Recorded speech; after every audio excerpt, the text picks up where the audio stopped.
This program started over 30 years ago with intra-European projects to boost internationalization across Europe's borders.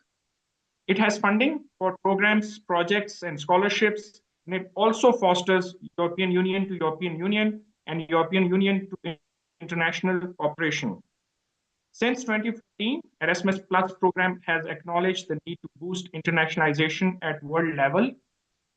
The previous program that was from 2014 to 2020 had a strong international dimension, supporting projects for cooperation or exchange between Europe and the rest of the world. In the current program, that is from 2021 to 2027, the international dimension of Erasmus Plus program is further strengthened, building on the success of the existing key actions and expanding to other sectors. So Erasmus Plus international projects in the area of higher education are based mainly on partnerships between European organizations and those in other parts of the world. On the European side, this means European member states plus other countries that are associated to the program. At present, this means 33 countries, 27 European Union member states, plus 6 other countries outside the European Union, such as Iceland, Liechtenstein, Norway, Serbia, the Republic of North Macedonia, and Turkey. And partner countries are all other countries throughout the world who also benefit from the Erasmus Plus program. In the new program, that they are referred to as non-associated third countries. And Pakistan comes under this category. So the basis for international dimension of Erasmus Plus funding is the Erasmus Plus multi-annual indicative program that reflects the particular needs and priorities of the regions covered and ensures consistency with the thematic policy and regional strategic documents. So there are different range and budget for regions depending on political priority. The world is divided into regions which have different budget envelopes allocated per year. And as we can see, that total international actions budget related to all third countries not associated to the program is around 2.2 billion euros, out of which 86.8% is for higher education, 7.6% is for vocational education and training, 4.1% is for youth, 0.2% is for sports, and 1.2% is for other activities. Now, if we compare the previous Erasmus Plus program of 2014 to 2020 with the current Erasmus Plus program of 2021 to 2027, we see that the budget for Asian region has gone down, while there is a big increase of almost 5 times for sub-Saharan African region. Of course, Western Balkans region also has an increase in its budget, and we can see budget variations for other regions as well. So now, which Erasmus Plus actions are accessible to Asian region, including Pakistan? These actions include international credit mobility, Erasmus Mundus joint masters and Erasmus Mundus design measures, capacity building for higher education, Jeux Monnet activities, and of course, alumni association. As far as actions related to vocational education and training, youth and sports are considered, they are not offered to Asian region, including Pakistan.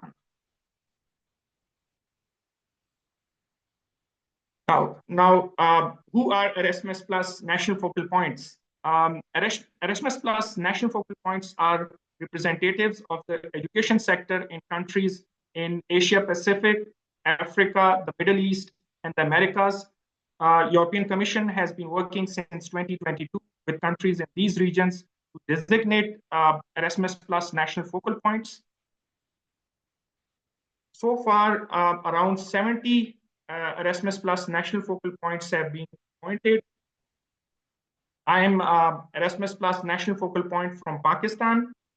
Our role as Erasmus Plus national focal point is to help HEIs, organizations about how they can take part in Erasmus Plus program. European Commission supports Erasmus Plus national focal points in this task and to organize events to promote Erasmus Plus. And that's exactly the aim of today's information session. This is just to give you the feel of Erasmus Plus website, what opportunities are there for individuals, organizations applying from outside the European Union. So you can always visit the official website. In this slide, you can see the deadlines for this year's application period, different actions. For international credit mobility, still 5 days are remaining. For Erasmus Mundus, today is the last day. Well, I've been asked by a few as to how they can apply for this year's application period when the deadlines for most actions have already passed by. The whole exercise of having an information session today is to promote different actions of Erasmus Plus program, as this program continues for years to come. And this session shouldn't be seen in the context of only this year's application period. Moreover, it takes time to collaborate for universities from different regions and build relationships. And similarly, if we see in this slide, for capacity building for higher education and for Jeux Monnet activities, the deadline for submission of application has passed. And the last two actions, capacity building for vocational education and training and Erasmus Plus virtual exchange, they are not offered to Pakistan or Asian region and including Pakistan. So you can find information on the following web links related to Erasmus Plus program guide, which is considered the Bible for all actions of Erasmus Plus program. It's a huge document. It has 463 pages, but you are going to find everything related to Erasmus Plus on this web link. So you can also find recorded training sessions for each action. And then there is a web link for online trainings at European Education and Culture Executive Agency website. And this agency is based in Brussels.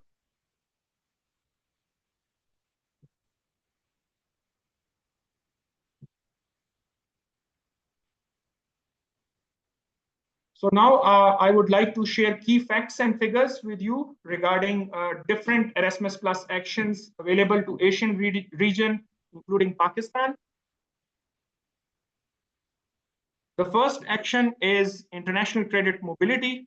As you can see in the slide, students and staff that have moved to Erasmus Plus 33 countries from Pakistan in 2022 were 37 and 42 in 2023, while students and staff that moved from European countries to Pakistan were 19 in 2022 and 17 in 2023.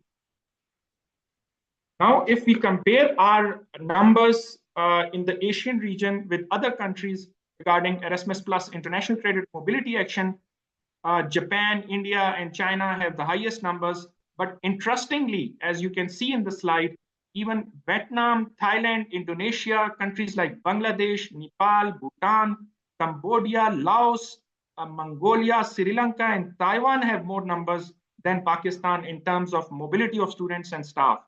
So our universities need to work on increasing the numbers back and forth from between European universities and Pakistani universities.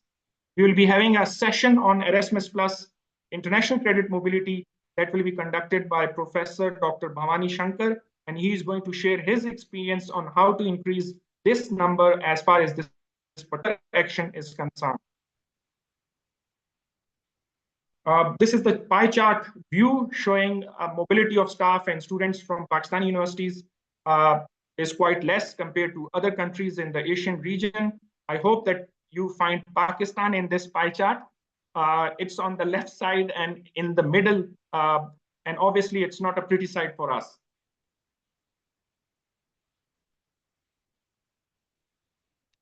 As far as numbers regarding Erasmus Mundus Joint Masters are concerned, and we also call it EMJMs, the total EMJMs selected worldwide for 2021, 2022, and 2023 are 91. By the way, Erasmus Mundus Joint Masters is an integrated program or a course prepared by a consortium of universities. So in this slide, we can see that proposals received involving Pakistan are 5, whereas 4 proposals are selected involving Pakistan. And in all these 4 proposals, Pakistan is an associated partner, which means that Pakistani universities haven't applied for being coordinators or project partners. And hence, Pakistani universities do not receive any funding from the program as part of the project. It also means that when Erasmus Mundus project matures into an integrated course, Erasmus Mundus scholarship awardees won't be able to select an associated partner university as part of their study destination. So there is scope for Pakistani universities to become coordinators or partners instead of associated partners and actively develop courses so that Erasmus Mundus scholarship awardees and also students on self-finance basis may select Pakistani universities as their study destination. As far as numbers regarding Erasmus Mundus design measures are concerned, and we also call it EMDMs, the total EMDMs selected worldwide are 160 for 2021, 2022, and 2023. And there are no EMDMs selected involving Pakistan. And by the way, Erasmus Mundus design measures was introduced in 2021, and they are preparatory projects to bring a joint program or course to the point where it is ready to operate as an accredited joint degree program. So there is a scope for Pakistani universities to become part of EMDMs, especially if they are interested in Erasmus Mundus, but not yet ready for preparing EMJM or Erasmus Mundus joint master's programs or courses. So as each Erasmus Mundus joint master's program or course receives European Union funding to award a certain number of scholarships to students worldwide, covering tuition fee, travel, and a living allowance. In this slide, we can see that from 2021 to 2023, 495 Pakistani students received Erasmus Mundus scholarships, which is the highest number, as already mentioned, in the world, followed by Indian students. In fact, Pakistani students secured the highest number of scholarships in the world for the last 2 years, 192 last year and 166 in 2022. A detailed session on Erasmus Mundus joint masters and Erasmus Mundus design measures, including Erasmus Mundus scholarships, will be conducted by Dr. Ashikur Rahman and Hafiz Muhammad Ahmed in the afternoon at 2 p.m. today. So you people can join that session if you are interested.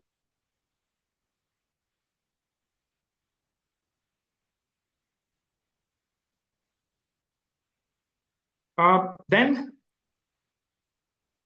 the next action is capacity building for higher education. As far as the numbers are concerned, total capacity building for higher education proposals selected worldwide for 2022 and 2023 are 307. Proposals received involving Pakistan are 15, whereby 6 projects are selected involving Pakistan and 4 projects are coordinated by Pakistani institutes. Comparing with other Asian countries, as far as Erasmus Plus capacity building in higher education action is concerned, Vietnam tops the list with 11 selected projects, followed by India, Malaysia, Indonesia, and Thailand.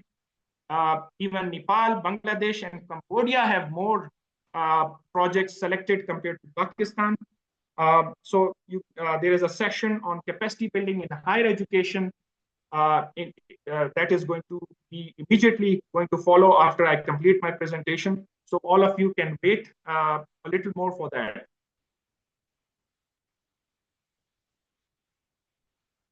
The last Erasmus Plus action that Pakistani universities and organizations are eligible for is Jean Monnet actions. A total of 952 Jean Monnet action projects are selected for 2021, 2022, and 2023, out of which only 1 project was selected involving Pakistan. So our universities may also look into Jean Monnet actions as we need to explore it further. We are going to have a session on Jean Monnet actions conducted by Mr. Mark Chang, who is Executive Director of European Union Center at Taiwan, Professor Dr. Mohammad Riaz Shad, Jean Monnet Chair at National University of Modern Languages, Islamabad, and Dr. Abiha Zahra from Information Technology University, Lahore, to share their experiences. So do join us for the upcoming sessions. And this is the graphical view of comparison with countries from Asian region as far as Jean Monnet actions are concerned. China, India, Taiwan are on the top of the list. And I hope that you see again Pakistan in this pie chart with a very little participation. So we have to explore this action. And with this, I come to the end of my short presentation. And now let me, yeah.